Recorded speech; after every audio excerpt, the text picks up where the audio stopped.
देव जी महाराज कहते हैं विश्व में सबसे बड़ा अपराध क्या है?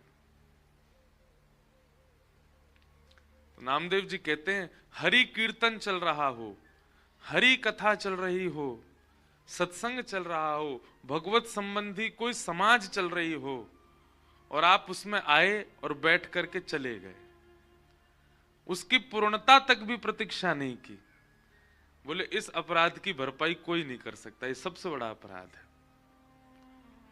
अगर आप किसी सत्संग में, हमारी कथा की नहीं कह रहे, कहीं भी अगर पहुंच गए हैं, प्रयास कीजिए कि उसकी पूर्णता पर ही जाइए, उससे बीच में नहीं उठना चाहिए।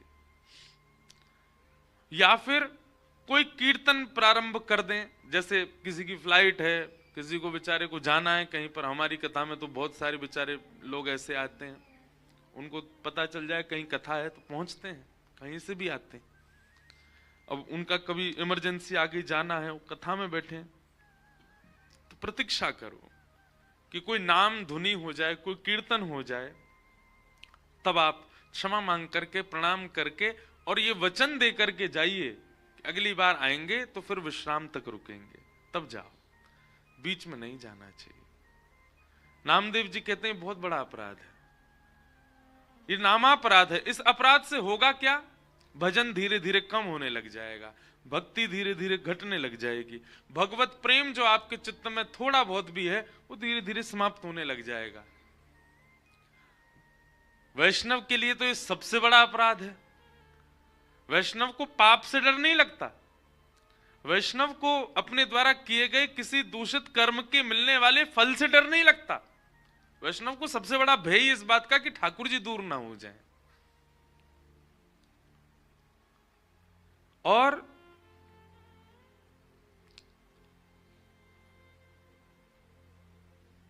नामदेव जी ने कई भाव बताए सत्संग के, उसमें एक भाव यह था, आप किसी सत्संग में, किसी कथा में, किसी प्रवचन में, किसी कीर्तन में, किसी समाज में, भगवत संबंधी में अगर आप जुड़ गए हो तो प्रयास करो कि उसकी पूर्णता पर ही जाओ, और यदि पूर्णता में नहीं जा सकते तो संकीर्तन कीर्तन का कुछ विचार करो कि वो प्रारंभ हो तब जाओ, और फिर क्षमा मांग के जाओ कि अगली बार हम पूर्ण सुनेंगे।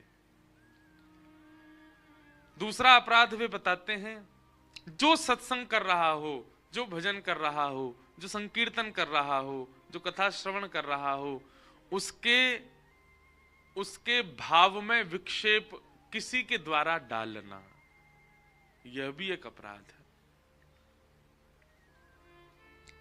कोई कथा के प्रति रुचि रखता है, श्रवण करता है, कीर्तन करता है, और आप अगर उसको रोकते हैं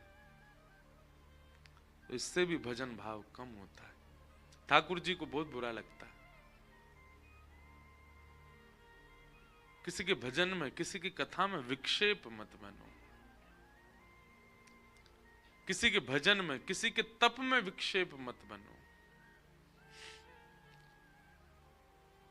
इन सब भावों का अपराध, वैसे हम जीवन में जो कुछ भी करते हैं, हमारे कर्मों का फल हमारा कर्म ही हमको देता है, परंतु भगवत संबंधी कार्यों में जब हमसे अपराध बनता है तो फिर दंडित ठाकुर जी करते हैं।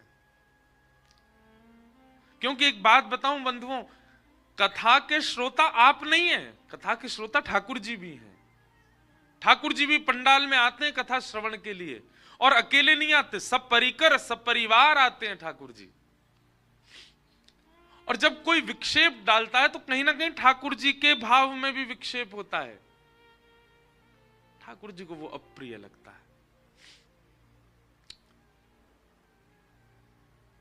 नामदेव जी महाराज ऐसा कह रहे हैं। एक और बात कहते हैं, क्या?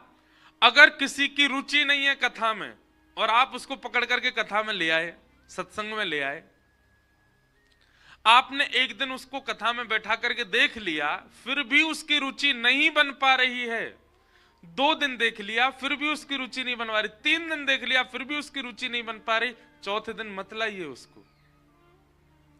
जिसकी भगवत कथा, भगवत सत्संग, भगवत भाव में रुचि ना बने, उसको ज्यादा फोर्स मत कीजिए कि नहीं चलना ही पड़ेगा। उससे भी आपके ऊपर अपराध लगेगा कि आप क्यों किसी भगवद विमुख को ज्यादा एक आध दो बार प्रयास कर लो बस, उससे अधिक मर भी अगर उसका मन ना बनता हो तो फिर छोड़ो, ये नामापराध है। भगवद प्रीति न करने वाले के सन्मुख भगवद यश का ज्यादा बखान करना और उसको प्रेरित करना कि वो भागवत कथा सुने आदि आदि, फिर भी परिवर्तित नहीं होता तो छोड़ दो, उसको रहने दो जैसा भाव में वो है। सबके चित्त में प्रेम उत्पन्न हो जाए, सबके चित्त में भाव उत्पन्न हो जाए, ये आवश्यक नहीं है।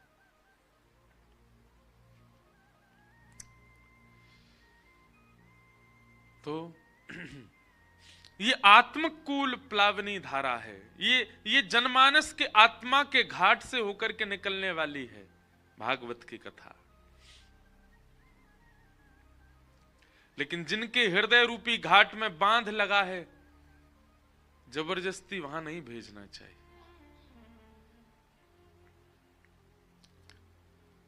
तो हमारा परम सौभाग्य है, गंगा जी के तट पर हम आप सब लोग बैठे हैं। भले ही मौसम की प्रतिकूलता नहीं है कि हम गंगा जी में जा सकें, पर भागवत जी के लिए तो सबरे मौसम बढ़िया है। इस गंगा में तो सब अवगाहन कर सकते।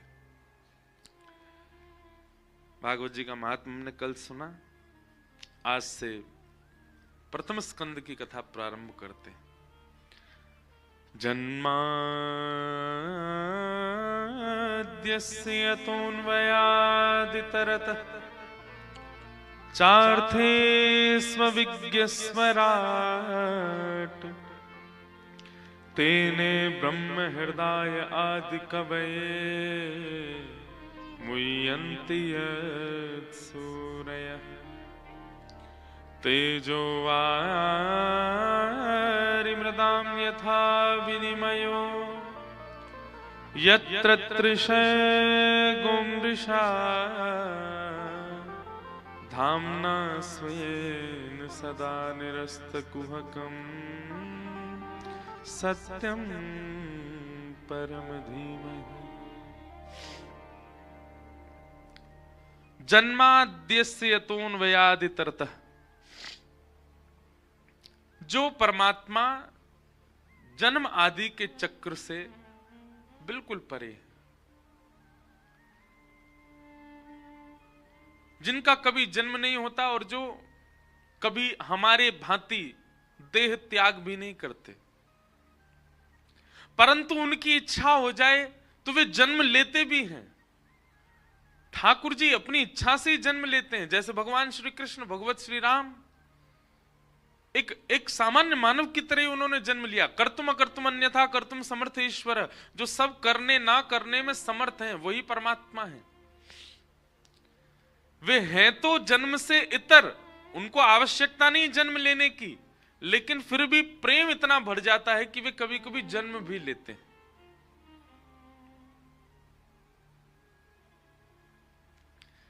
कैसे श्रेष्ठ लोग जीवन में आते हैं, उनको आवश्यकता नहीं होती कई चीजों की, पर प्रेम के कारण वे करते हैं वो क्रिया भी जो उनके लिए आवश्यक नहीं है।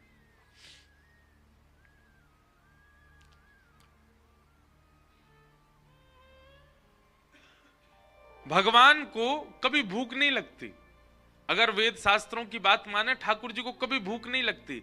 भूख किसको लगती है? संसारी व्यक्ति को लगती है, जिसकी क्षुधा होती है, जिसकी इच्छा होती है, जिसका मन होता है, जिसकी इंद्रियां होती हैं, जिसका देह होता है, उसको भूख लगती है।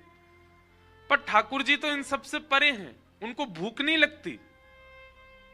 पर प्रेम जहां व्यवस्थित हो जाता वहां ठाकुर जी को भूख भी लगती है, वहां ठाकुर जी पाते भी हैं। अगर आप केवल भगवान की बात करें, उनको भूख नहीं लगती, लेकिन वही भगवान को अगर लाला मानो तो उनको भूख लगती है।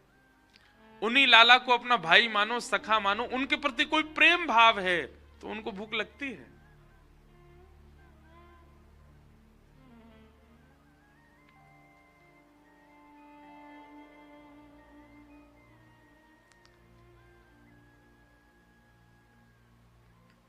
माधवदास जी का चरित्र बहुत सुंदर लगता है, मैं सुनाता हूं कथा में।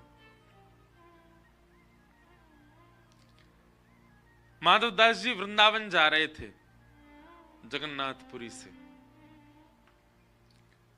महाप्रभु श्री जगन्नाथ जी से जाकर के आज्ञा लेने लगे, बोले भगवान मैं वृंदावन जा रहा हूं। और उस समय की बात है जब साधन नहीं हुआ करते थे, महीनों लगते थे वृंदावन आने में।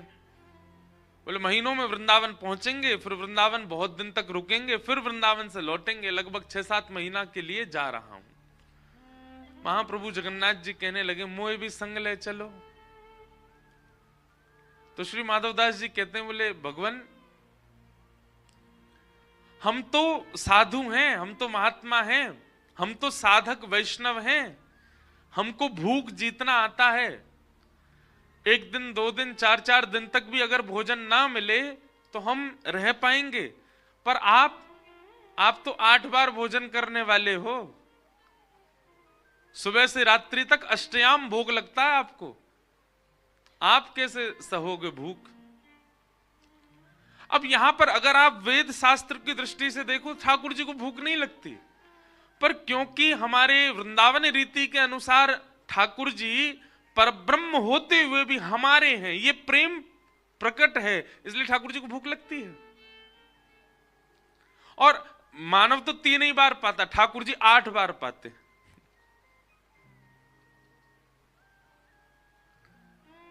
व्यंजन की प्रधानता नहीं है ठाकुर जी के भोग में, वस्तु की प्रधानता नहीं है ठाकुर जी के भोग में, प्रेम की प्रधानता है।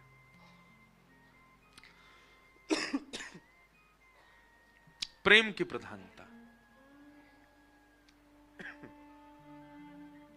इस महीने का ये प्रसाद है जो हमें हो रहा है। हमारे 2-4 और साथियों को भी हो रहा है। इस महीना का ये प्रसाद है, जिसको मिल जाए समझो कि वो महीने का आदर कर रहा है। कई लोग बड़ा निरादर कर रहे हैं इस महीने का, टोपा पहन के, मुफलर पहन के। हमारे तो हीटर भी लगाए, बस इनमें लाइट ही जल रही है, गर्मी तो नेको नहीं निकल रही। अच्छा, हमसे बहुत लोग बोले महाराज जी आप भी विचित्र हो। मैंने क्यों? दिसंबर में कौन जाता है ऋषिकेश? मैंने कहा भाई तुमको नहीं पता, अनुकूल महीना में जाओ तो बहुत भीड़ होती है। आप सत्य बता रहे हैं, आप आ जाओ यहाँ जून जुलाई अगस्त में, तिल रखने की जगह नहीं होती, इतनी भीड़ होती है, और भी इतनी शांति। और हमारा जहाँ निवास है ना, वहां तो हम गंगा जी की बिल्कुल गोद में ही बैठे रहते हैं, इतनी शांति, ऐसा लगता कोई है ही नहीं, हम ही बैठे हैं बस। और वो इसी महीने में ही अनुभव हो सकता है। और दूसरी बात, गंगा जी का स्वच्छ दर्शन, ऐसा दर्शन भी इसी महीने में ही होता है। तो क्या बता रहा था मैं? भोग। ठाकुर जी को भूख नहीं लगती, लेकिन खिलाने वाला यदि प्रेमी है तो ठाकुर जी को भूख लगती है, और इतनी जोर की लगे कि 8 बार पामे। फिर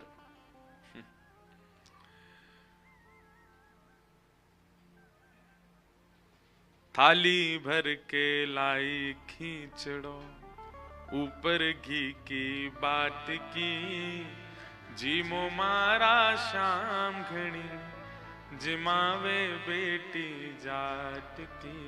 कर्मा बाई ठाकुर जी का भोग लगाती हैं, सबको कथा पता है, बिना नहाए धोए लगा देती हैं, और दातुन करते करते अपने दातुन से खिचड़ी चला भी देती हैं। और खिचड़ी को पाने के लिए जगन्नाथ जी दौड़ के आते हैं मंदिर से।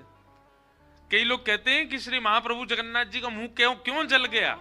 बोले खिचड़ी बनाई गरम गरम कर्मा ने, ठाकुर जी दौड़ के गए पाने के लिए, इतने में ही मंदिर के कपाट खुलने के घंटे बजने लगे। ठाकुर जी बोले अरे हमको दोबारा मंदिर में पहुंचना है, तो जल्दी जल्दी पाने लगे, तो गरम खिचड़ी पावे से ठाकुर जी के हाथों जल गए, मुंह जल गए। वही जगन्नाथ जी हैं। कई लोग ऐसा भाव बोलते हैं। अब देखो, क्या ठाकुर जी इतने समर्थ नहीं है कि एक ही समय पर 100 जगह प्रकट हो जाए? समर्थवान है, पर यह प्रेम का स्वरूप है कि सामर्थ्य होते हुए भी सामर्थ्य का प्रयोग ना करके अपने आप को दीन बना लेना, अपने आप को सहज बना लेना, यही तो प्रेम है। वो प्रेम कैसा, जहां सामर्थ्य का प्रदर्शन हो, सामर्थ्य का प्रकाश हो।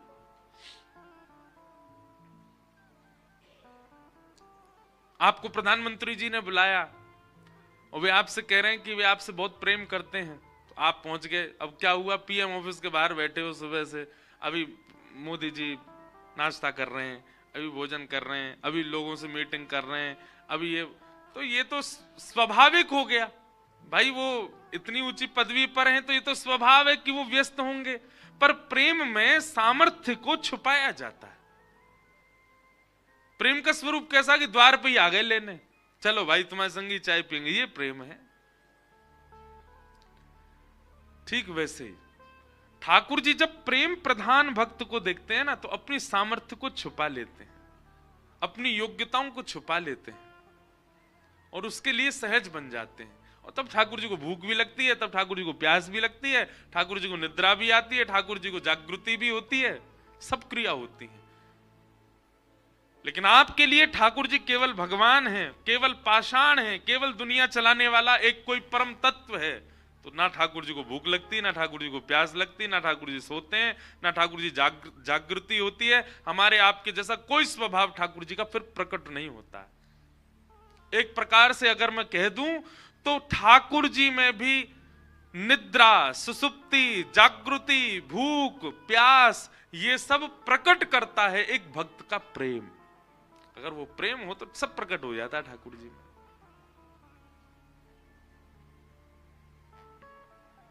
माधवदास जी ठाकुर जी से बोले, आप 8 बार भोजन करते हो, यहीं रहो मंदिर में, कहां लेके जाऊंगा आपको, मैं जा रहा हूं अकेला। माधवदास जी चले गए, लेकिन जगन्नाथ भगवान को जाना था माधवदास जी के साथ।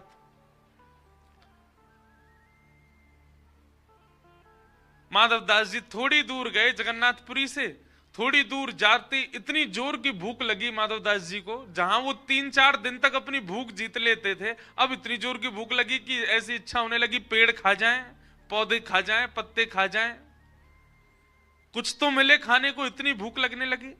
अचानक से दौड़े दौड़े गांव में एक मैया के यहाँ गए, बोले मैया कुछ हो तो पवाओ। मैया बोली, अरे ना धैर्य रखो, लगाती हूं। नहीं नहीं जल्दी लाओ, थाली वाली मत दो, ऐसे ही दे दो, भूख लगी है। माधवदास जी के आगे थाली रख दी। आज ना आचमन किया, ना भगवत ध्यान किया, ना कोई भी कोई गौग्रास आदि कुछ नहीं निकाला, सीधे पाने लग गए। भैया आकर के बोली, अरे बाबा ने धीमे धीमे पाओ, इतनी कहा जल्दी है, एक ही रोटी उठा में सब्जी से लगा मैं पूरी मुंह में धर ले, इतनी जोर की भूख लगे। सामने बैठी मैया बोली, बाबा ऐसा लग रहा हो जाने कितने जन्म के भूखे हो, और ये अकेले अकेले पाए जा रहे हो, ठूस ठूस के खाए जा रहे हो, बगल में नन्हा सा बालक बैठा, इसको क्यों नहीं खिला रहे हो। माधवदास जी ने ऐसे देखा, बोले कोई बालक नहीं। बोले कौन बालक मैया। बोले तुम्हारे बगल में बैठा तो है सांवला सा, ऐसे कमल जैसे नेत्र हैं, ऐसे सिहा सिहा के तुम्हारी थाली की ओर देख रहा है, इसको क्यों नहीं खिला रहे हो। माधवदास जी बोले कहां बैठा है। बोले ये बैठा।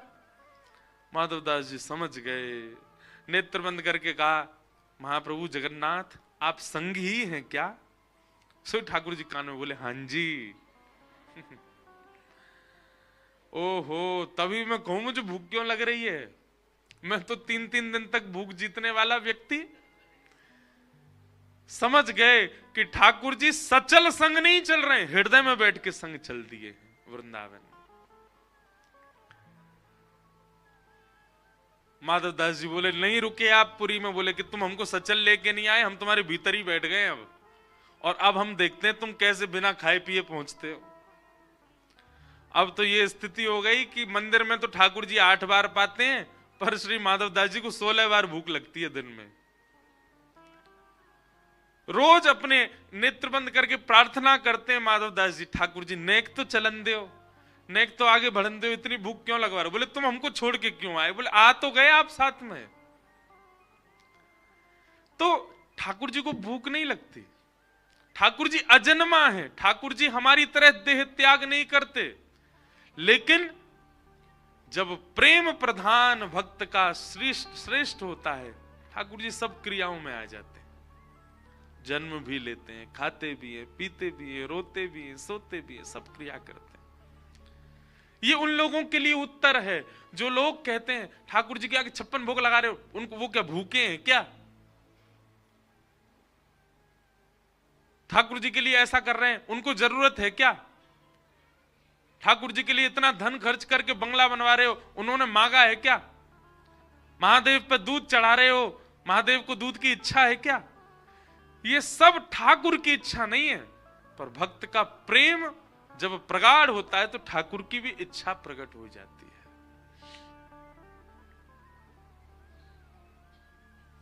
जन्माद्यस्य यतोऽन्वयादितरतश्चार्थे स्वविज्ञस्वराट् तेने ब्रह्म हृदय आदि कवये मुह्यन्ति यत्सूरयः तेजो वारि मृदाम यथा विनिमयो यत्र त्रिसर्गो मृषा धाम्ना स्वेन सदा निरस्तकुहकं सत्यं परम धीमहि। ऐसे परम सत्य परमात्मा जो सब चीज से परे हैं, परंतु परे होते हुए भी अपने भक्त की प्रीति के लिए सब चीजों में व्यवस्थित हो जाते हैं, ऐसे परमात्मा को हम बारंबार प्रणाम करते हैं। ऐसे परम सत्य श्री कृष्ण को हम वंदन करते हैं। भागवत जी के प्रथम श्लोक, बंधुओं, प्रथम श्लोक में एक विशेषता और है, बहुत ध्यान से सुनिएगा। श्रीमद् भागवत जी का प्रारंभ होता है जन्म शब्द से, और हम सब लोगों का प्रारंभ भी होता है जन्म से। यहां कोई ऐसा तो बैठो ना होगो जाको जन्म ना भयो, अजन्मा है, सबको जन्म भयो है। और श्रीमद् भागवत जी का पहला शब्द भी जन्म है। तो इसका मतलब क्या है? जन्म, हमारा जन्म ही प्रथम शब्द भागवत जी का, यहां पर हम दोनों एक हो गए। लेकिन हम सब अपना गंतव्य नहीं जानते, अंत नहीं जानते। हां, एक चीज पता है, अंत हमारा मृत्यु है, पर कैसी मृत्यु है ये हम नहीं जानते। हॉस्पिटल की मृत्यु है, वेंटिलेटर की मृत्यु है, अटैक की मृत्यु है, कोई भयावह बीमारी की मृत्यु है, एक्सीडेंटल मृत्यु है, पहाड़ से गिरवे की मृत्यु है, सुसाइडल मृत्यु है, हिचकी वाली मृत्यु है। कैसी मृत्यु हम कोई नहीं जानते। तो क्योंकि भागवत जी का प्रारंभ शब्द जन्म है और हमारा भी प्रारंभ जन्म है, तो ऐसा भी हो सकता है कि भागवत जी का जो विश्राम हो वही हमारा विश्राम हो। भागवत जी का विश्राम क्या है? अंतिम श्लोक भागवत जी का, नाम संकीर्तनम यस्य सर्व पाप प्रणाशनो। अंतिम शब्द सुनिएगा। पीछे वाले लोग जो खिसक रहे हैं इधर उधर, आप लोग इधर भी आ सकते हो, यहां भी आ सकते हो, बैठ जाओ। अब मत उठ के भगना, जब कीर्तन हो तब आना। क्या बता रहा था मैं? भूल गया। हाँ, अंतिम श्लोक, नाम संकीर्तनम यस्य सर्व पाप प्रणाशनो प्रणामो दुख समनस्तम नमामि हरिम परम। भागवत जी का अंतिम शब्द क्या है? हरिम परम। इसका मतलब क्या है? हम सबका एक लक्ष्य है जीवन का। किसी का लक्ष्य धन है, किसी का लक्ष्य संपत्ति है, किसी का लक्ष्य ऐश्वर्य है, किसी का लक्ष्य उपलब्धियां हैं, किसी का लक्ष्य श्रेष्ठ बालक हैं, किसी का लक्ष्य श्रेष्ठ विवाह है, आदि आदि ये सारे लक्ष्य हैं हमारे। पर भागवत जी अंकित कर रही हैं कि एक ही लक्ष्य होना चाहिए। क्या? हरिम परम। अगर श्री हरि के चरणारविंद हमारे लक्ष्य नहीं है तो हमारा ये जन्म सफल नहीं हो पाएगा। एक बात बोलूं, बोलता ही हूं मैं कथा में।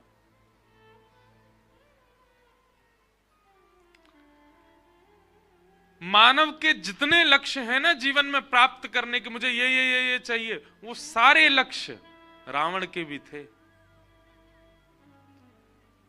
एक सुंदर पत्नी, मंदोदरी बहुत सुंदर थी। जब सीता सुध लेने के लिए हनुमान जी गए, ढूंढ रहे थे सीता जी कहां हैं, तब हनुमान जी की दृष्टि मंदोदरी पर पड़ी। तो मंदोदरी के रूप को देख करके अनंत बलवंत श्री हनुमान जी महाराज, अष्ट सिद्ध नवनीत के दाता, साक्षात श्री हनुमान जी महाराज, जिनकी दृष्टि कभी चूक नहीं सकती, मंदोदरी को देख करके, शयन अवस्था में थी मंदोदरी, एक बार को हनुमान जी को लगा कहीं यही सिया जी तो नहीं है। अरे एक क्षण को भी क्यों लगा। मंदोदरी सामान्य कन्या नहीं थी, उसका स्वरूप, उसका स्वभाव वो कहीं ना कहीं शुद्ध था। हनुमान जी भी एक बार को लगा कि कहीं ये सिया जी तो नहीं है, लेकिन फिर बाद में वे संभल गए। दूसरे ही क्षण उनको लगा कि नहीं, ये नहीं हो सकती। क्यों? हल्का फुल्का श्रृंगार था, केश कढ़े हुए थे। हनुमान जी को लगा राम वियोग में हमारी जानकी जी के केश कढ़े नहीं हो सकते। मंदोदरी सामान्य नहीं थी, मतलब श्रेष्ठ पत्नी थी रावण के पास, श्रेष्ठ संतान थे रावण के। अक्षय कुमार को क्या समझते हैं आप? इंद्र की आधी पदवी खाली रहती थी हमेशा, वो जब चाहे जाकर के बैठ सकता था। साम्राज्य की कोई कमी नहीं, संपत्ति की कोई कमी नहीं, संतान की कोई कमी नहीं, पत्नी की कोई कमी नहीं, और सुंदरता। हमारे पूज्य नाना जी बताते थे कि रावण कोई भयावह कुरूप नहीं था, हम लोगों ने उसको कुरूप भयावह बनाया। रूप और तन से भी अच्छा था रावण। वो भयावह इसलिए लगता 10 मुख मानते हैं हम उसके, पर एक प्रकार से इसके पीछे एक और कारण है कि रावण के 10 मुख के अलावा रावण के पास 10 बुद्धिमानों के समान बुद्धि थी, इसीलिए भी उसको दशानन कहा जाता था। एक बुद्धिमान के पास जितनी बुद्धि होती है, ऐसे 10 बुद्धिमानों के पास भी अत्यंत बुद्धिमानों के पास जैसी बुद्धि होती है, ऐसी रावण के पास थी, इसीलिए दशानन कहा जाता। वो 24 घंटा 10 मुख लिए घूमता नहीं था, एक ही मुख में रहता था, लेकिन उसका बुद्धि इतनी प्रबल थी, इतनी तीव्र थी कि 10 अत्यंत विद्वान लोग मिलकर के जो निर्णय लेंगे वो अकेला रावण ले लेता था।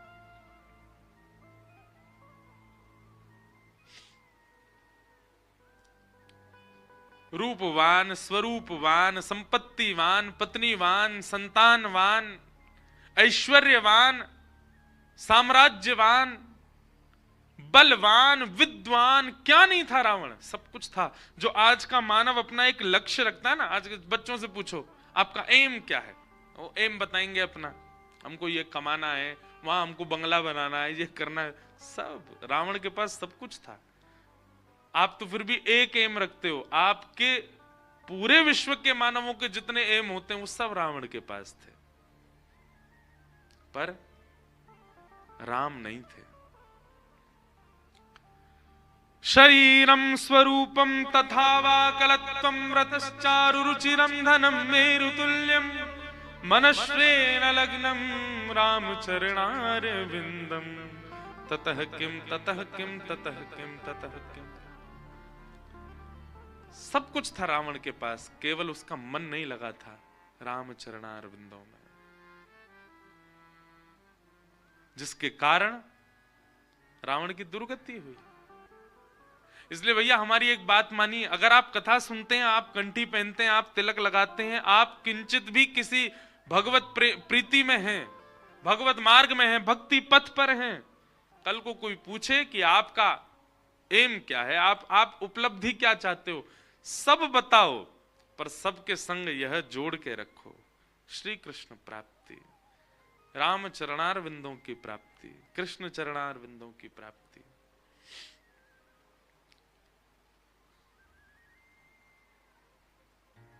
कर्तव्य जब तक जीवित रहना है सबको करना है, मैं भी कर रहा हूं, मुझ पे भी गाड़ी है, मेरा भी घर है, मेरे पास भी फोन है, मेरे पास भी सब कुछ है, पर हमारा उद्देश्य ये सब नहीं है। हमारा उद्देश्य, हमारा लक्ष्य कुछ और है। वो क्या है? श्री कृष्ण प्राप्ति। कृष्ण प्राप्ति करम सस्वत, ये उद्देश्य है। अब उस उद्देश्य के लिए सब साधन बने। देखो बहुत ध्यानपूर्वक सुनिएगा, हम लोग साधन का प्रयोग करते हैं साध्य के प्रति। साधन और साध्य का अंतर क्या होता है? साधन मतलब व्हीकल और साध्य मतलब डेस्टिनेशन। आपको देहरादून से दिल्ली जाना है तो आपके पास में बस रूपी साधन भी है, गाड़ी रूपी साधन भी है, ट्रेन रूपी साधन भी है, फ्लाइट रूपी साधन भी है। लेकिन आपका साध्य क्या है? आप इन साधनों से प्राप्त किसको करना चाहते हैं? दिल्ली को। मानव क्या कर लेता है? मानव साधन को ही साध्य मान लेता है। मानव को लगता है बस ही मेरा साधन, मेरा साध्य, इसी की प्राप्ति थी। हवाई जहाज में बैठना ही है, बस हवाई जहाज से उतरना ही नहीं है, चाहे दिल्ली उतर जाइए, इसको नहीं छोड़ूंगा, यही मेरा साध्य है। हमारी स्थिति ऐसी बन गई है। धन साध्य नहीं है, साधन है। संपत्ति साध्य नहीं है, साधन है। पत्नी, बच्चे, परिवार, ऐश्वर्य, ये सब कुछ साधन है। इन साधनों के माध्यम से भगवत साध्य की प्राप्ति करनी है। पर हम लोग क्या कर रहे हैं? हम साध्य, साधन को ही साध्य बोल देते हैं। मतलब एक प्रकार से कहा जाए, थोड़ी सरल भाषा में कहूं, आपसे किसी ने पूछा आपके जीवन की उद्देश्य क्या है? आप कह रहे हो बस में बैठना। वाह, ये कोई बात है? बस में बैठना तुम्हारा जीवन का उद्देश्य है? अगर मैं ये कहता हूं कि बस में बैठना मेरा जीवन का उद्देश्य है तो आपको हंसी आ जाती है। तो फिर जब हम कहते हैं कि आपके जीवन का उद्देश्य क्या है? धन कमाना, इतनी संपत्ति कमाना, इस पर देवता भी उसी प्रकार हंसते हैं जैसे बस में बैठने वाले पर हंसा जा रहा है। बोले वाह, ये साधन को अपना साध्य बता रहा है। आपके जीवन का उद्देश्य क्या है? मुंबई के मरीन ड्राइव पर सुंदर सा बंगला बनवाना। देवता हंसते हैं, वाह, साधन को अपना साध्य बता रहा है। आपका उद्देश्य क्या है? संसार की सबसे सुंदर कन्या से या संसार के सबसे सुंदर पुरुष से ब्याह करना। देवता हंसते हैं उस समय। ये सब साधन हो सकते हैं, ये सब व्हीकल हो सकते हैं, पर साध्य तो केवल श्री कृष्ण है। इन सब के माध्यम से आप कृष्ण की ओर ही बढ़ो, कृष्ण की ओर ही जाओ। चाहे वो धन हो, संपत्ति हो, घर हो, गाड़ी हो, बच्चे हो, पत्नी हो।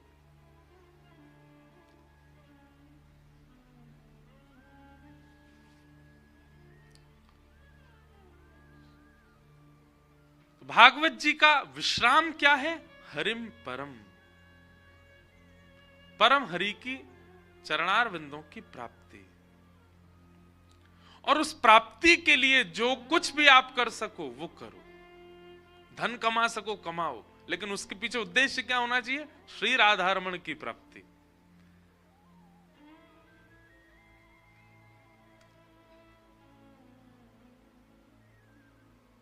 सबके प्रति कृष्ण प्राप्ति करम सस्वत। भागवत जी का दूसरा श्लोक, जहां पर विषय, अधिकारी, संबंध और प्रयोजन, चार बातें बताई गई। धर्म प्रोजित कैतवोत्र परमो निर्मत्सराणां सतां वैद्यं वास्तवमत्र वस्तु शिवदं तापत्रयोन्मूलनम्। श्रीमद्भागवते महामुनिकृते किं वा परैरीश्वरः सद्यो हृद्यवरुध्यते त्रिकृतभिः शुश्रूषुभिस्तच्छणात्। धर्म प्रोजित कैतवोत्र परमो। भागवत जी का विषय क्या है? सबसे पहली बात, हमारे चित्त में परम धर्म का प्रादुर्भाव करना। परम धर्म किसे कहते हैं? जो मैं अभी बता रहा था उसी स्थिति में आ जाना ही परम धर्म है।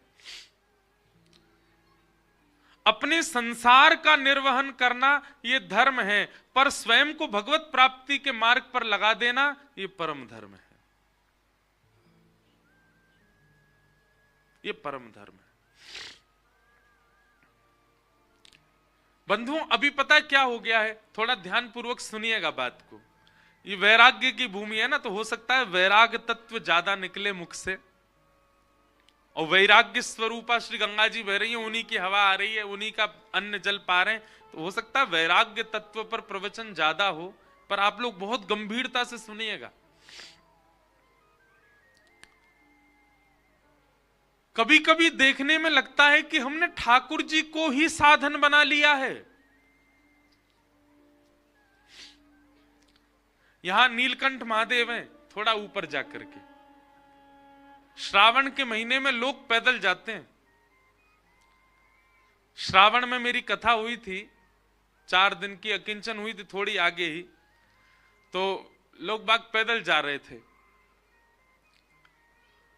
एक दिन मेरे मन में पता नहीं क्या, मैं ऐसे घूम रहा था, तो एक से मैंने पूछा, मैंने कहा आप पैदल क्यों जा रहे हो नीलकंठ तक?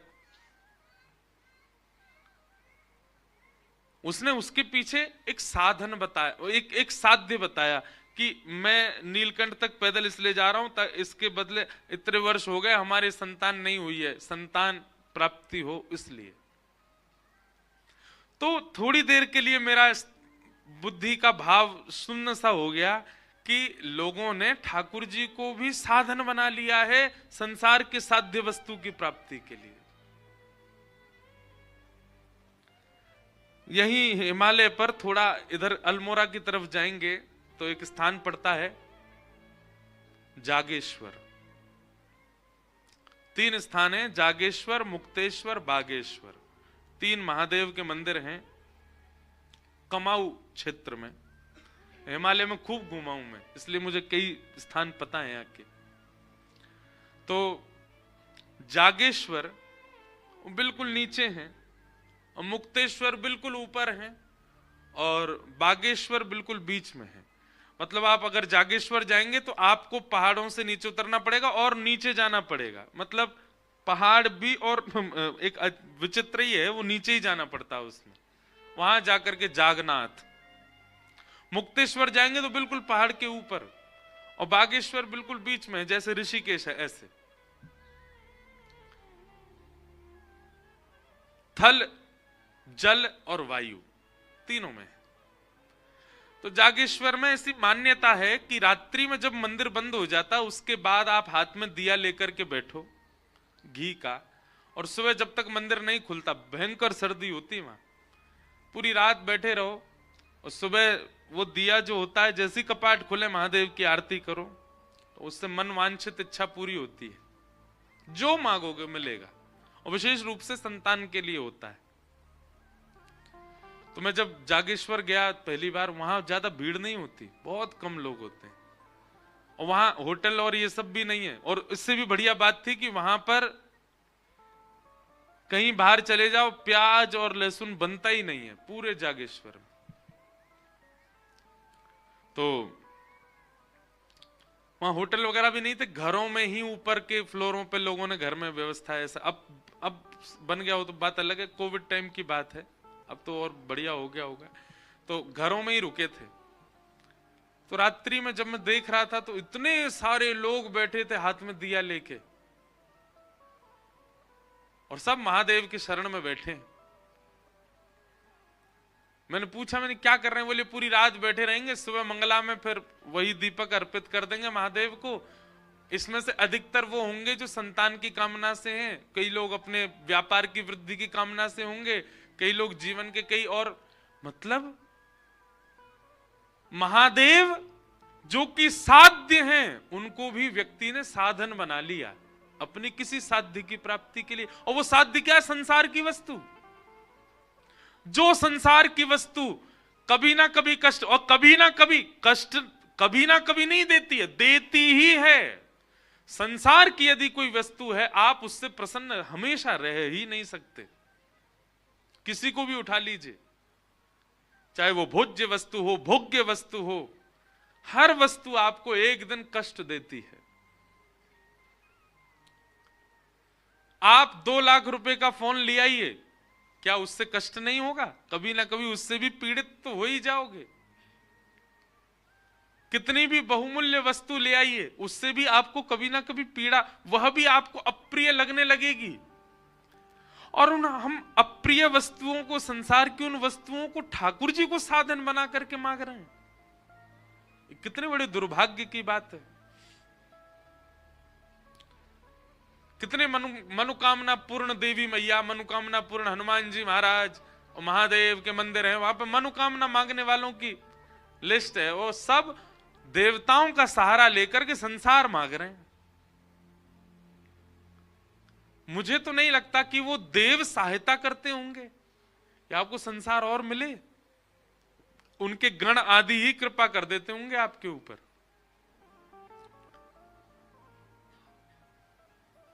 कभी पता चल जाए कि यहां कुछ मांगने से पूर्ण होता है, वहां जाकर के कभी ये क्यों नहीं मांगते कि हमारा स्वभाव अच्छा हो जाए, हमारे अंदर लोभ बहुत है वो लोभ नष्ट हो जाए, हमारे अंदर थोड़ी दया आ जाए, हम लोगों से बहुत निर्दय रहते हैं। हम कभी ये क्यों नहीं मांगते कि हम सरल हो जाएं, हम सहज हो जाएं, हमारा स्वभाव बहुत अच्छा हो जाए, हम भगवत प्राप्ति के लायक बन जाएं। ये सब कभी नहीं मांगता व्यक्ति। बस पता चल जाए कोई मनोकामना पूर्ण करने वाली स्थान है तो सबसे पहले ढूंढता है मेरे जीवन में अपूर्ण क्या है, वो मांग लूं, और फिर भी अपूर्ण ही रहता है। कोई तन दुखी, कोई मन दुखी, कोई धन बिन रहत उदास, थोड़े थोड़े सब दुखी, सुखी राम के दास। सब दुखी है संसार में, केवल भगवत प्रेम करने वाला ही प्रसन्न है। मैया तेरे पांव परूं एक बार हरि बोल, अरे भैया तेरे पांव परूं एक बार हरि बोल, ए मैया तेरे पांव परूं एक बार हरि बोल। देखो महाप्रभु श्री चैतन्य महाप्रभु जिस गांव नगर में जाते हैं ना, वहां यही कहते, मैया तेरे पांव पड़ूं। बोले काय को? बोले एक बार हरि बोल बोल दो बस। लोग बाग कहते, बोले हम बोल देंगे हरि बोल, इसका फल हमको। एक बार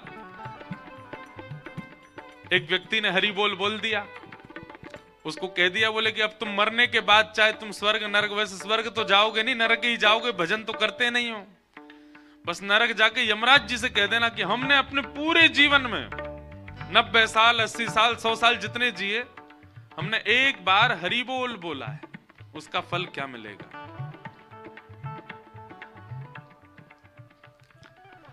पहुंच गए यमराज के पास, मृत्यु के बाद नरक गए, तो यमराज ने जैसे ही उनको देखा तो बोले आओ महाराज, पूरा जीवन निकाल दिया तुमने, कुछ भी अच्छा काम नहीं किया, बोल बोला था, उसका फल क्या मिलेगा।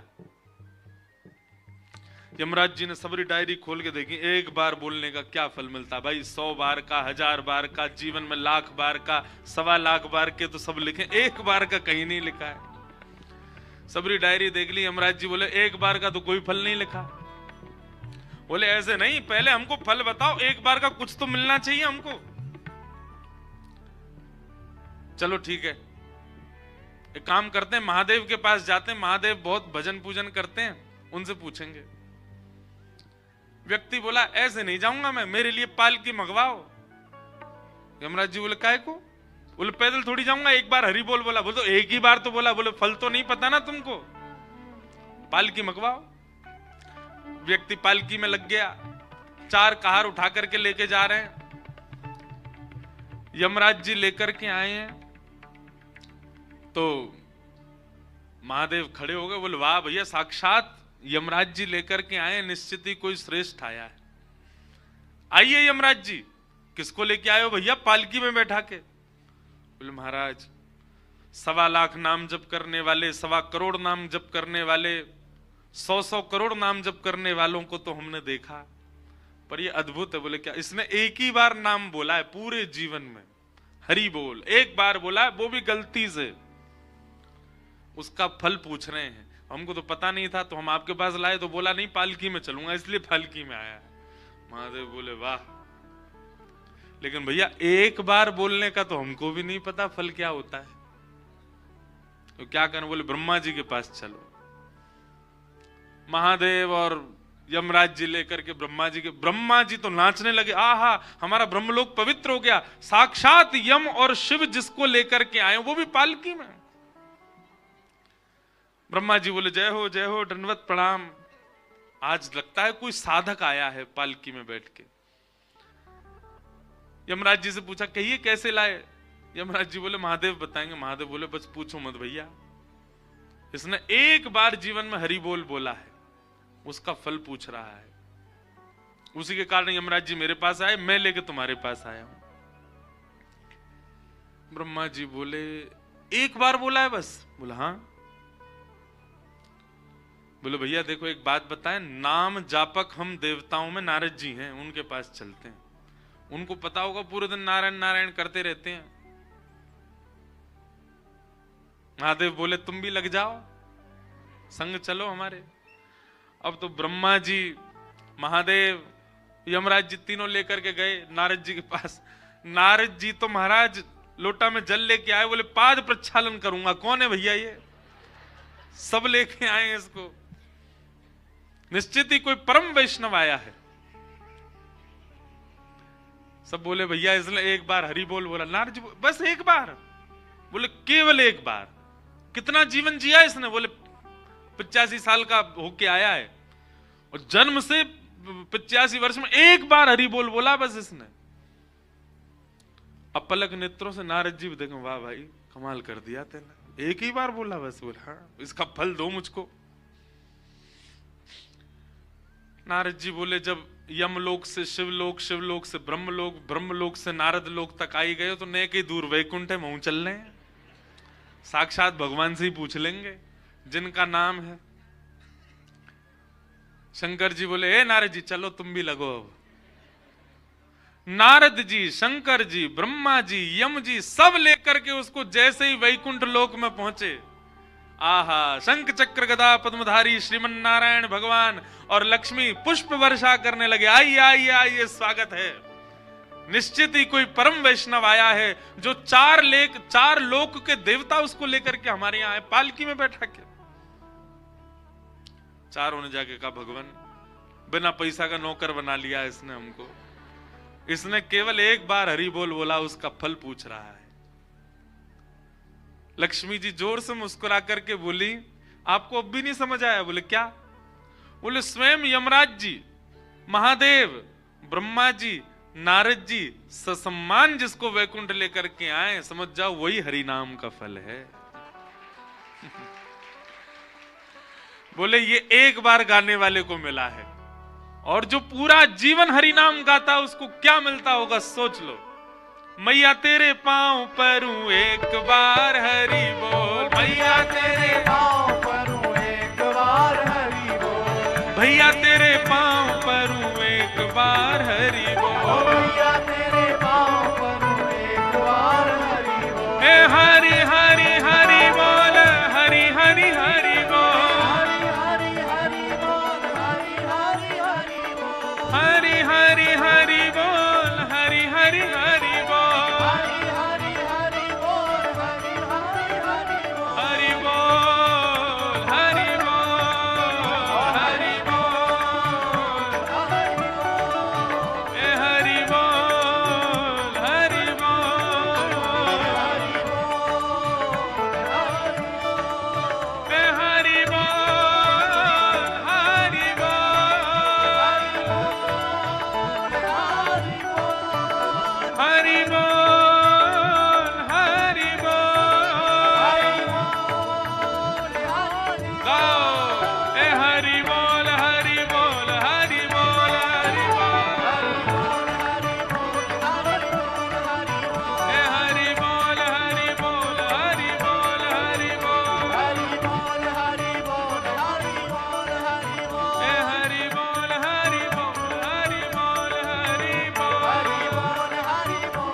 हरि नाम से तेरा काम बनेगा, हरि नाम लेने वाला हरि का है प्यारा, हरि का भजन करो, हरि है हमारा। श्रीमद् रामानंदाचार्य जी महाराज, बहुत ध्यान से सुनिएगा, ये विश्वास की करने वाली एक कथा है, बहुत ध्यान से सुनना। रामानंदाचार्य जी महाराज सब लोग जानते हैं, रामानंद संप्रदाय के आचार्य। वे जब अपने बाल्यकाल में थे, उनके साथ एक बड़ी सुखद घटना हुई। एक गांव में एक महात्मा आए और वे महात्मा आकर के नाम की महिमा सुना रहे थे। बहुत सावधानी से सुनना सब लोग। नाम महिमा सुनते सुनते श्री रामानंदाचार्य जी महाराज तब अपने पूर्व नाम में और एवं पूर्व भाव में थे, घर गृहस्थी सब परिवार के संग थे। तो आपने खड़े होकर के महाराज जी से कहा, बोले महाराज जी अच्छी बात है कि आप कह रहे हैं नाम गाना चाहिए, नाम उच्चारण करना चाहिए, नाम जप करना चाहिए, पर नाम हमको रोटी थोड़ी खवा देगा। जीवन जीने के लिए कर्म तो करना पड़ेगा ना हमको। नाम से पेट थोड़ी भर जाएगा हमारा, नाम से जीवन थोड़ी निकल जाएगा हमारा पूरा। तो जो आचार्य मंच पर बैठे थे वो बोले भैया अगर पूर्ण विश्वास करो तो नाम पेट भी भर देगा। तो रामानंदाचार्य जी थोड़े छोटे बालक, थोड़ा उनमें हट तो था ही। तो आप श्री ने कहा ठीक है, तो फिर ठीक है, मैं अब कुछ नहीं खाऊंगा, केवल राम राम जपूंगा, देखता हूं राम जी मेरा कैसे पेट भरते हैं। और गांव से दूर चले गए। गांव से दूर एक नदी के किनारे एक विशाल वटवृक्ष था। उस वटवृक्ष के नीचे जाकर के बैठ गए और राम राम राम राम राम राम राम राम राम राम राम राम जपने लगे। तभी आपने देखा कि नदी के किनारे कुछ लोग विचरण कर रहे हैं। तो आपके मन में भाव आया कि हो सकता है कि मुझे साधु महात्मा कुछ संत समझ के ये लोग खाने पीने दे जाएंगे मुझको, इसलिए आपने सोचा नीचे बैठना उचित नहीं, पेड़ के ऊपर बैठ जाता हूं। पेड़ के ऊपर बैठ गए। कुछ नहीं, बस गांव के लोगों से कह के आए थे, राम जी अगर पेट भर देंगे तो मैं पूरा जीवन राम नाम में ही निकाल दूंगा। राम राम राम राम राम राम पेड़ पे बैठ के जपने लगे। तभी क्या हुआ,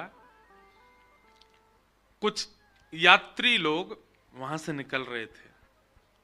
उन्होंने देखा विशाल वटवृक्ष है, बढ़िया छांव है, सुबह के हम लोग चले, कुछ पाया है नहीं हमने अभी तक, इस वृक्ष के नीचे ही बैठ जाते हैं और यहीं कुछ पा लेते हैं प्रसादी। उस वृक्ष के नीचे सब लोग बैठ गए, अपनी पोटली वोटली सब खोल दी उन्होंने और सब नदी में स्नान करने लगे, आचमन करने लगे। बोले सब लोग यहीं प्रसाद पा लेते हैं। प्रसाद पाने बैठ ही रहे थे, इतने में ही उस जंगल का एक डाकू आ गया। डाकू के आते ही महाराज उसके घोड़ों को आते देख, उनके हाथों में सब औजार और वो सब लगे थे मारने के, उन सबको देख करके वो सबरे अपनो सामान वामान सब छोड़ छाड़ के वहां से भाग गए। डाकू आया पूरी सेना के साथ, उसने कहा हाँ भाई सुनो, ये सब माल यहां पर पड़ा है, इसमें से देखो हमारे उपयोग की क्या वस्तु है। सब खोल खाल करके देखा, उसमें थोड़ा बहुत कुछ धन मिला, धन सब रख लिया। तभी उनमें से एक बोले महाराज थोड़ा बहुत ही धन मिला पर भोजन सामग्री खूब बढ़िया है, खूब सारा भोजन है, आपकी आज्ञा हो तो हम सब लोग यहीं आज प्रसाद पालें, बनाना नहीं पड़ेगा, खूब बढ़िया बढ़िया प्रसादी है, इसी को ही पा लेते हैं। ऊपर बैठे रामानंदाचार्य जी सब देख रहे थे, राम राम राम राम जप रहे थे। डाकू जो उनका सरदार था बोले हाँ सही है, यहीं पे कर लेते हैं। सब नीचे आ गए। जैसे ही प्रसाद पाने के लिए बैठे, पता नहीं कैसे जो सरदार था डाकुओं का, उसकी दृष्टि पड़ी ऊपर और जैसे ही उसने ऊपर देखा तो रामानंदाचार्य बालक बैठे थे। बोले रुक जा कुछ मत खाना, इसमें जहर मिला है। बोले क्या, आपको कैसे पता? बोले ऊपर देखो ये बालक, इसने षड्यंत्र रखा है, हमको ना जाने कहां कहां के राजा ढूंढ रहे हैं पकड़ने के लिए, इस बालक को उन्होंने ही भेजा होगा और ये पूरे भोजन में उन्होंने विष डाल दिया ताकि हम लोग पावें और हम जैसे ही हमारी बेसुध हो जाएं, मर जाएं, तो ये बालक जाकर के राजा से खूब सारी सोने की मोहर लेगा। ये हमको पकड़ने का षड्यंत्र है। डाकू ने कहा इस बालक को नीचे उतारो। रामानंदाचार्य जी नीचे आए, राम राम राम राम राम राम राम राम। बोले क्यों रे बालक, हमको खिलाने के लिए ये विष मिला करके तूने भोजन पूरा नीचे फैलाया? बोले नहीं, राम राम राम राम राम राम। टांकुओं का सरदार बोला ये ऐसे नहीं मानेगा, इसका भोजन इसी को खिलाओ। अब रामानंदाचार्य जी तो मुंह बंद करें, इधर उधर भागे तो पकड़ लिया उनको। बोले इसके हाथ पकड़ो, इसके पैर पकड़ो, मुंह खोलो इसका।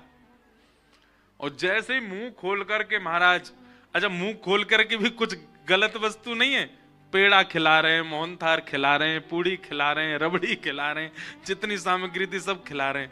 रामानंदाचार्य जी के नेत्रों से आंसू गिर रहे। बोले जय हो राम जी, ऐसा प्रसाद तो मैंने कभी नहीं पाया कि 56 भोग ठूस ठूस के खिलाए जा रहे हैं। ये है राम नाम की महिमा। और उसी समय हमारे विश्व को, हमारे भारत भूमि को एक आचार्य मिले, श्री रामानंदाचार्य, राम नाम की महिमा से, जिनके शिष्य स्वयं श्री रैदास जी महाराज, श्री कबीरदास जी महाराज, ये सब उनके शिष्य हुए। इसका मतलब ये नहीं कि आप भी बैठ जाओ गंगा जी पर, राम राम राम राम। अच्छा एक बात बोलूं, करके देख लो, कोई बुराई थोड़ा ही है। राम जी कहीं ना कहीं से कृपा कर ही देंगे। लेकिन हम एक बात कह रहे हैं, जब हमको एक कथा से ये बात विश्वास हो गई कि राम नाम से अन्न मिल रहा है, तो क्यों ना उस राम नाम से राम को ही मांग लो। जब अन्न साधन मिल सकता है तो स्वयं राम क्यों नहीं मिल सकते? भगवान नाम अति श्रेष्ठ। इसलिए नाम बहुत आवश्यक है जीवन में, भगवान नाम। और भगवान नाम आत्म कल्याण के लिए होता है, यही भागवत का विषय है। धर्म प्रौजित कई तवोत्र परमो निर्मत्सराणाम सताम वैद्यम वास्तव मत्र वस्तु शिवदम तापत्रयोन्मूलनम श्रीमद्भागवते महामुनि कृते किंबा परैरीश्वर सद्यो हृदय वरुध्य तेत्र कृत भी शुश्रूषुभिस्तच्छणात्। भागवत जी का द्वितीय श्लोक, जहां पर विषय, अधिकारी, संबंध और प्रयोजन, 4 बातें बताई गई। सबसे पहला भागवत का विषय क्या है? आप कथा सुनने के बाद में कहीं ना कहीं अब आत्म कल्याण के लिए बढ़ने लगोगे। अभी तक आपकी स्थिति क्या है? कहीं ना कहीं आप देह की पुष्टि का भाव रखते हैं, ऐसा खाऊं जिससे देह पनपे, ऐसा कुछ करूं जिससे मेरे देह को सुख मिले, ऐसा कुछ करूं जिससे मेरा देह प्रबल हो, धनवान हो, संपत्तिवान हो। ऐसी ऐसी इच्छाएं जब देह के लिए आती हैं तब तक आप धर्म कर रहे हो। लेकिन जिस दिन आपके मन में भाव आ जाता है भाई देह तो नश्वर है, इसके भीतर विराजमान जो आत्मा है उसका उद्धार करना है मुझको और देह का माध्यम लेना है, उसी दिन आप परम धर्म करने लग जाते हो। अभी हमारी स्थिति क्या है? आंखों से ऐसा देखूं जिससे आंखों को सुख मिले, पर परम धर्म करने वाली की स्थिति क्या हो जाती? आंखों से उसको देखूं जिससे आत्मा की संतुष्टि हो। संसारी व्यक्ति क्या? ऐसा सुनूं जिससे मैं एंटरटेनमेंट हूं, जिससे मेरा मनोरंजन हो। लेकिन आध्यात्मिक व्यक्ति क्या कहता है? ऐसा सुनूं जिससे मेरा आत्मचिंतन हो। संसारी व्यक्ति ऐसा खाऊं जिससे मेरी जीव को सुख मिले, और आध्यात्मिक व्यक्ति ऐसा खाऊं जिससे मेरा और भजन बढ़े। वजन नहीं, भजन।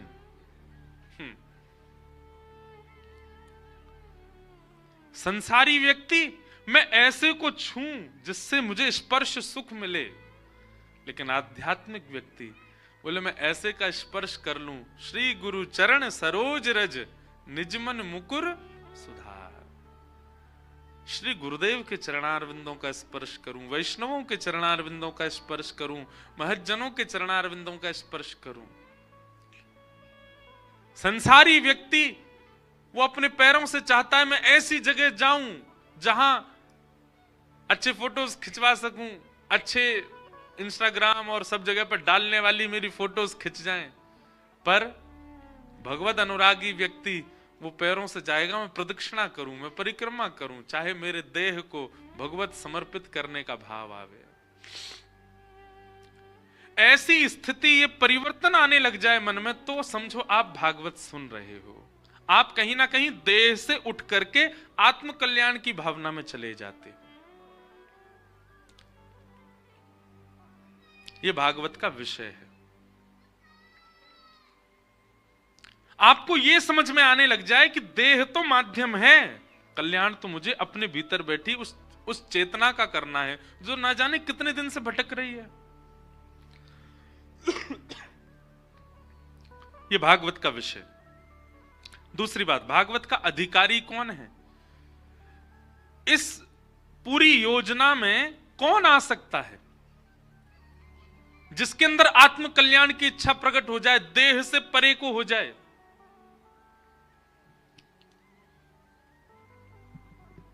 तो अधिकारी के लिए बताया गया निर्मत्सराणाम सताम, जिसके अंदर मात्सर्य दोष नहीं है। मात्सर्य दोष किसको कहते हैं बंधुओं?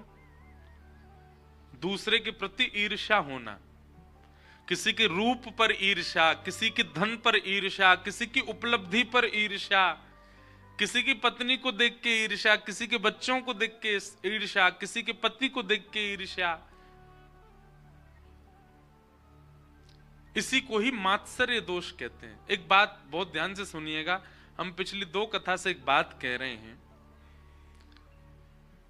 कि आप कितने भी अवगुण युक्त हो जाओ, भगवान फिर भी मिल जाएंगे आपको। आपके अंदर क्रोध ज्यादा, फिर भी ठाकुर जी मिल जाएंगे। आपके अंदर लोभ ज्यादा, फिर भी ठाकुर जी मिल जाएंगे। आपके अंदर मोह ज्यादा, फिर भी ठाकुर जी मिल जाएंगे। आपके अंदर काम ज्यादा, फिर भी ठाकुर जी मिल जाएंगे। लोभियों को मिले हैं, कामियों को मिले हैं,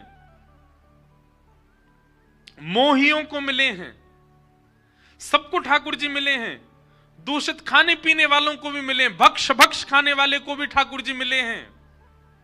सदन कसाई जैसे को भी मिले हैं जो रोज जानवर काट काट के बेचता था।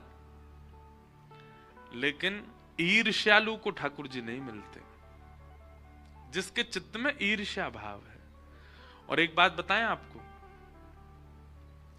मुझसे लेकर के पीछे बैठे हर व्यक्ति के अंदर ईर्ष्या तो आई है। हम सब में ईर्ष्या तो है।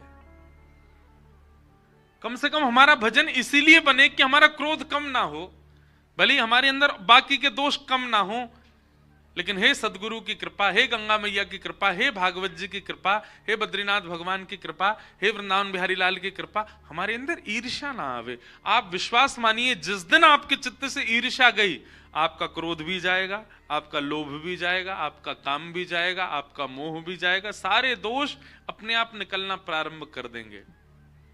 घर की नाली जाम हो जाए तो सबसे अंदर जो बड़ी वस्तु फंसी होती है उसमें वो निकल जाए, सब अपने आप निकल जाते हैं। ऐसे ही सबसे बड़ी हमारे हृदय में जो ये गंदगियां हैं, इनके अंदर जो सबसे भारी भरकम है, जिसकी वजह से कुछ नहीं निकल पा रहे, वो है ईर्ष्या। जिस दिन ईर्ष्या निकल गई चित्त से, सब निकल जाएंगे। क्रोध, काम, लोभ, मोह, अभिनिवेश, अहंता, ममता, चिंता, सब निकल जाएंगे। और ईर्ष्या नहीं निकली, कितनी कथा सुन ले, कितनी भजन कर ले, कितनी गंगा जी में डुबकी लगा ले। भर की पौड़ी पर देखो महाराज चैन पकड़ के लिए जा रहे हैं, दे डुबकी।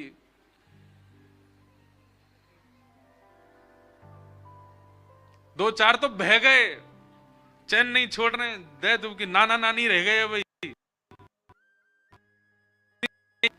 कितनी डुबकी लगाओ भैया। मछली तो जन्म ही गंगा जी में लेती है।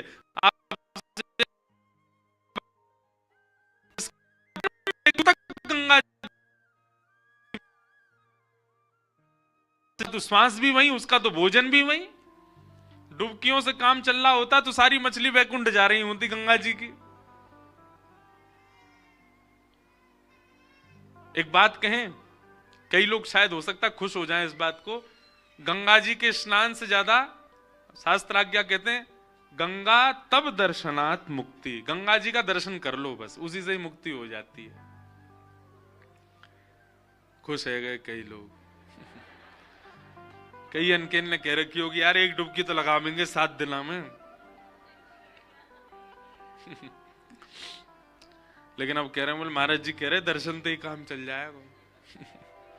लेकिन एक बात कहें, ऋषिकेश से आगे की जो गंगा है ना, उनके दर्शन से काम चलेगा, यहां तो नहाना ही पड़ेगा।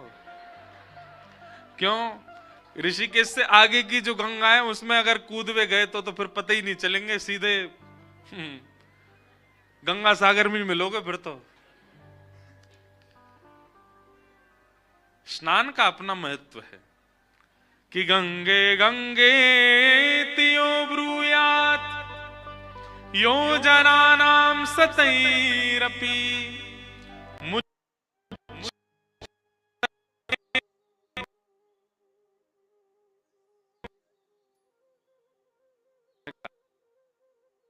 जो तट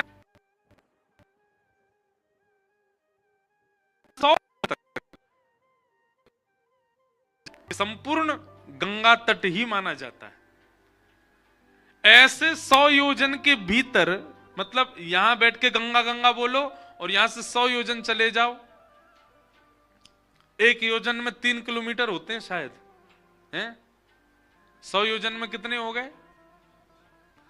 इतनी दूर तक कोई भी गंगा गंगा कहे उसको गंगा जी में डुबकी लगाने वाले के समान फल प्राप्त होता है।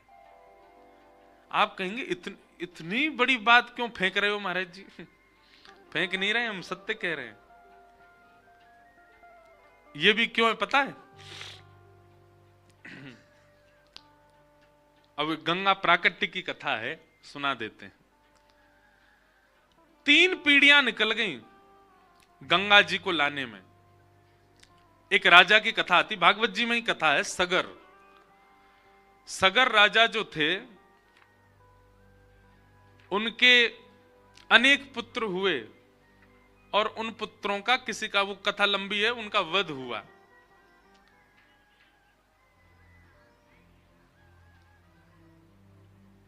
और वध भी कैसे हुआ?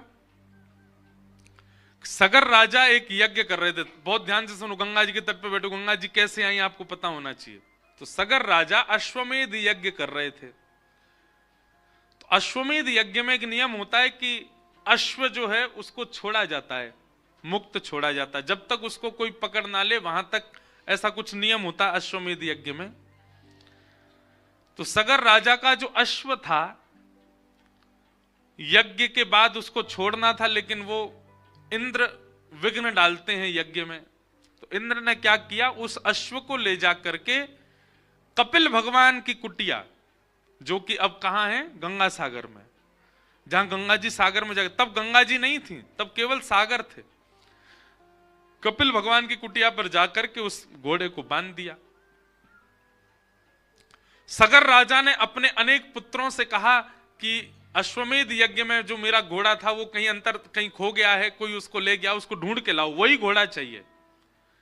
ढूंढते ढूंढते ढूंढते ढूंढते जैसे ही महाराज पहुंचे सागर पर, कपिल भगवान बैठे थे।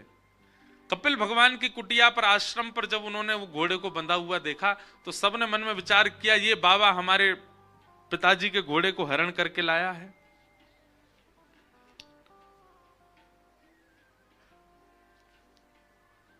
जैसे ही कपिल भगवान को उन्होंने उठाने का प्रयास किया तो ब्रह्म ध्यान में बैठे थे, ध्यान से जैसे ही उठे, नेत्र खोले तो उनके नेत्रों से अग्नि प्रज्वलित हुई और वे सारे बालक सगर के वहीं जल गए, राख बन गए।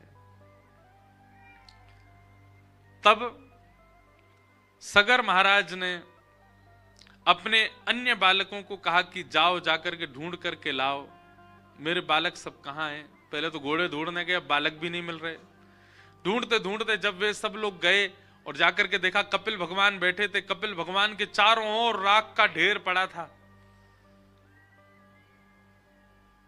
जाकर के कहा कि भगवान हमारे पूर्वज मिल नहीं रहे हैं, कहां हैं? तब कपिल भगवान ने कहा देखो हमारी ब्रह्म अग्नि से वे सब नष्ट हो गए हैं और उन्हीं की ये ढेर राख का पड़ा है। क्योंकि एक साधक की तपस्या भंग करने के लिए ये लोग आए थे, इसलिए इनको मुक्ति नहीं मिली है अभी। बोले इनको मुक्ति कैसे मिलेगी? बोले इनको मुक्ति यदि दिलाना चाहते हो तो विष्णुपदी भगवान विष्णु के नित्य अभिषेक का जो चरणामृत वैकुंठ में है, यदि वो पृथ्वी पर आवे और वो इनका स्पर्श करे तो ये मुक्त हो जाएंगे। तब महाराज इन्हीं हिमालयों पर खड़े होकर के 3 पीढ़ियों ने, एक पिताजी एक दादाजी पूरे जीवन निकल गए सेवा करते करते, गंगा जी नहीं आई। दूसरे निकल गए, गंगा जी नहीं आई। और उसी वंश में तीसरी पीढ़ी में आए भगीरथ जी, और उन्होंने जब यहां पर तपस्या की तो 3 पीढ़ियों तक गंगा जी नहीं आई। 3 पीढ़ी बाद गंगा जी ने मन में विचार किया कि अब चलना चाहिए, इतना हमें बुला रहे हैं। तो गंगा जी नहीं आ रही थी, उसके पीछे कारण था। गंगा जी के मन में भाव था कि भाई ये संसार के लोग सब अपने पाप धोने आएंगे मेरे अंदर, और कहा मैं अत्यंत पवित्र करने वाली देव नदी हूं, और ये सब लोग आकर के मुझ में अपने पाप धो देंगे, मुझे मतमैला कर देंगे, पाप युक्त कर देंगे। इसलिए गंगा जी ने 3 पीढ़ियां निकालती नहीं आई।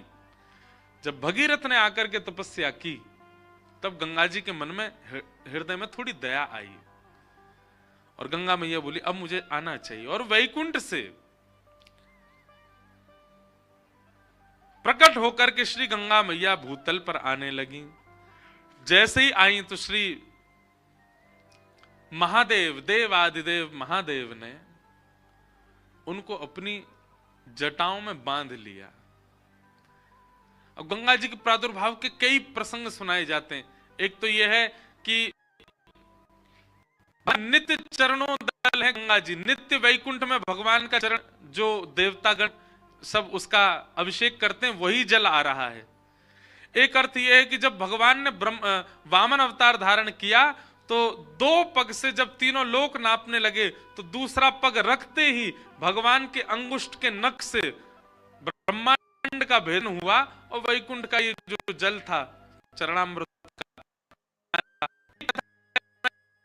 2 पग से तीनों लोक नापे तो ब्रह्म भगवान का चरण पहुंचा, तो ब्रह्मा जी ने ठाकुर जी के चरण धोकर के अपने कमंडल में रखा, वही गंगा जी हैं। लेकिन सब कथाओं का एक मूल है कि गंगा जी विष्णुपदी हैं, ठाकुर जी के चरणामृत हैं। तो जैसे जी नीचे आने लगी, महादेव को क्रोध आया। क्यों क्रोध आया? बोले कहां दुर्गा सप्तशती में कहते हैं कुपुत्रो जायेत क्वचित कुमाता न भवति, पुत्र कुपुत्र हो सकता है, माता कभी माता नहीं होती। और ये गंगा मैया वात्सल्य रूपा होकर के, मैया रूप होकर के, और इन्होंने इतनी निर्दयता की 3 पीढ़ियां निकल गई है, अब जा रही हैं। गंगा जी को जटा में बांध लिया। गंगा जी प्रार्थना करने लगी, महादेव आप ऐसा क्यों कर रहे हैं? तो महादेव ने जटा में बांधी, इसके भी 2 कारण। पहला तो क्रोध वाला कारण था कि उनको गुस्सा आया कि गंगा जी ने इतना विलंब क्यों किया आने में, और दूसरा कारण यह था कि विष्णु है तो महादेव चाहते हैं कि श्री हरि चरणामृत तो मेरे सिर पर रहे, इसलिए 2 कारणों से गंगा जी को बांध लिया।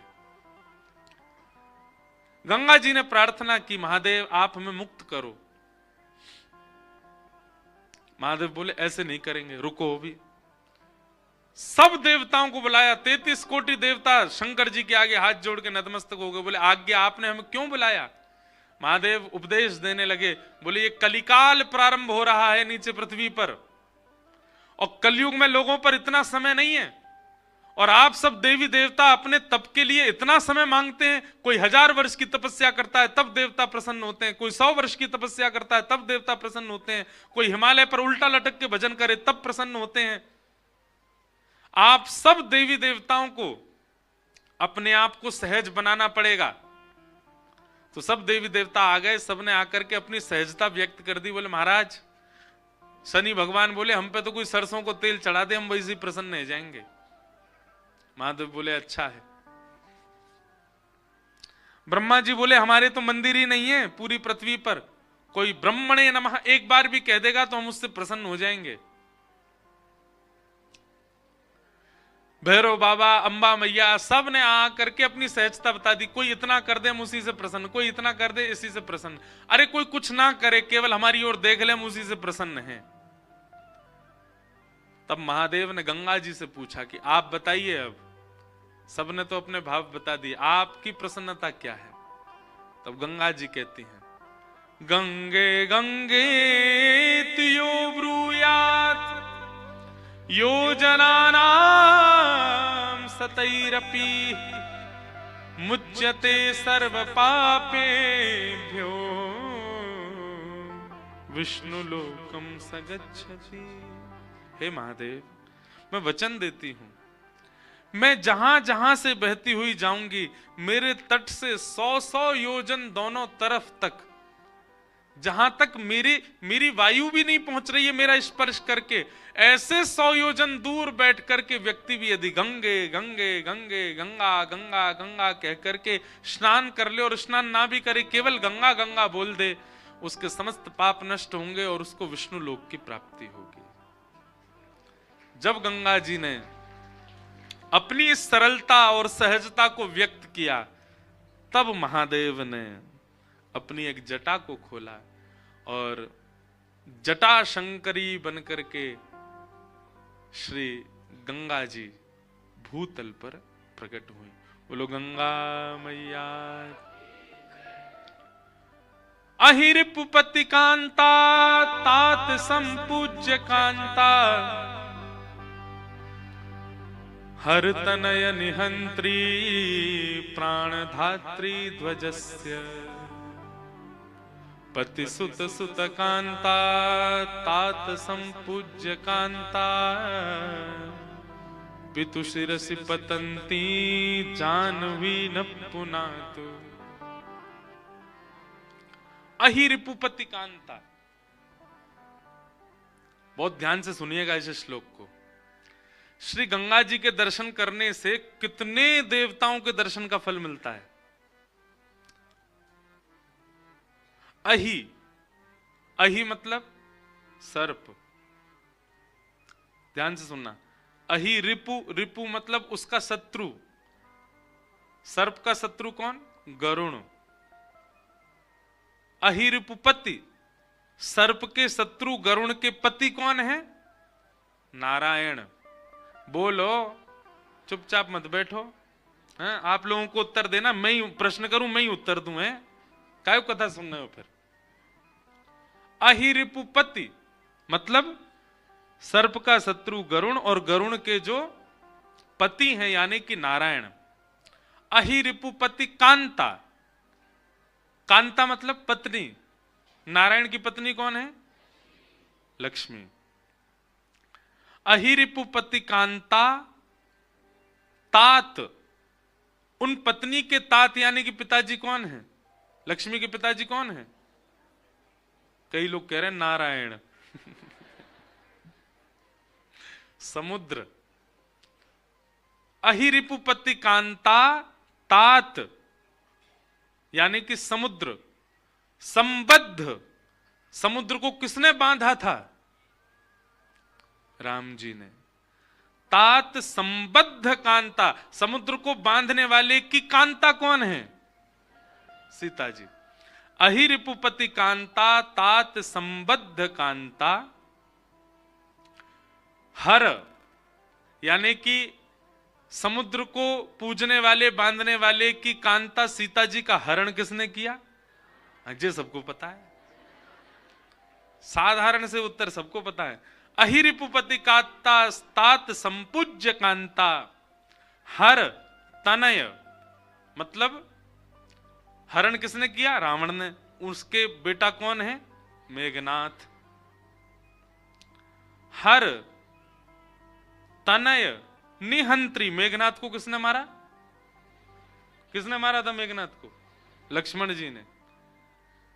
हर तनय निहंत्री प्राणधात्री, लक्ष्मण जी के प्राणों की रक्षा किसने की? हनुमान जी ने। अहिरिपुपति कांता तात संपूज्य कांता, हर तनय निहंत्री प्राण धात्री माने हनुमान जी।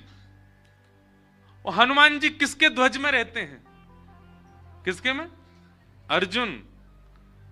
अहिरिपुपति कांता तात संबद्ध संपूज्य कांता हर तनय निहंत्री प्राण धात्री ध्वजस्य। किसके ध्वज में रहते हैं? अर्जुन के पति कौन है? अर्जुन के स्वामी कौन है? भगवान श्री कृष्ण। ध्वजस्य पति सुत सुत कांता। भगवान के पुत्र कौन है? कौन है भगवान के पुत्र? और अनिरुद्ध के पुत्र कौन है? प्रद्युम्न। प्रद्युम्न की पत्नी कौन है? उषा। पति सुत सुत कांता तात। उषा के पिताजी कौन है? कौन है उषा के पिताजी? बाणासुर। तात संपूज्य। बाणासुर किसकी पूजा करता था? शंकर जी की। अहिरिपुपति कांता तात संपूज्य कांता हर तनय निहंत्री प्राण धात्री ध्वजस्य पति सुत सुत कांता तात संपूज्य कांता। यानी कि बाणासुर शंकर जी की पूजा करता था और शंकर जी की पत्नी कौन है? पार्वती जी। ऐसे पार्वती जी के पिता कौन है? पर्वतराज हिमालय। अब पूरा श्लोक सुनो फिर से। अहिरिपुपति कांता तात संपूज्य कांता हर तनय निहंत्री प्राण धात्री ध्वजस्य पति सुत सुत कांता तात संपूज्य कांता। ऐसी पार्वती जी के पिता पितु शिरसि पतंती। ऐसे पार्वती जी के पिता हिमालय के ऊपर से जो बहती हुई आती हैं, ऐसी गंगा जी को हम प्रणाम करते हैं। पति शिरसि अहिरिपुपति कांता तात संपूज्य कांता हर तनय निहंत्री प्राण धात्री ध्वजस्य पति सुत सुत कांता तात संपूज्य कांता पितु शिरसि पतंती जानवी न पुनातु। हे जानवी मैया, हम आपको प्रणाम करते। एक गंगा जी को प्रणाम करने से कितनों को, भगवान श्री कृष्ण के पूरे परिवार को वंदन हो गया, राम जी को वंदन हो गया, महादेव को वंदन हो गया, अर्जुन को वंदन हो गया, महाभारत का युद्ध दिख गया, राम रावण युद्ध दिख गया, सबको प्रणाम हो जाता है केवल गंगा जी को प्रणाम करने से। ऐसी श्री गंगा मैया। नमः पार्वती पतये हर हर।